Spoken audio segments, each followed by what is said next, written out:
Hətta həmin o verilişlər dini komitənin vəsaiti hesabına həyata keçirilir.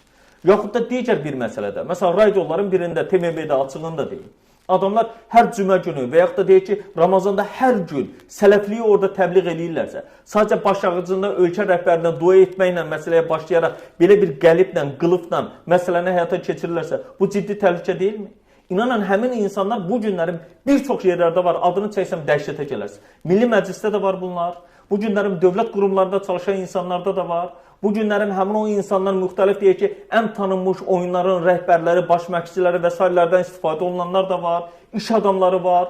Hətta çox rahatlıqla biri mənə rahatlıqla yazmışdı ki, mən sənə imkan vermərəm ki, əhl-i sünnəni Azərbaycanda bitirərsən, səni bitirərəm. Yəni bu təhlükə nədədir? Hətta o gün Təhsil Nazirliyinin bir əməkdaşına ağır həbs cəzası aldı. Xarici ölkə dini cərəyan təsiri ilə, desən sələfilərdən idi.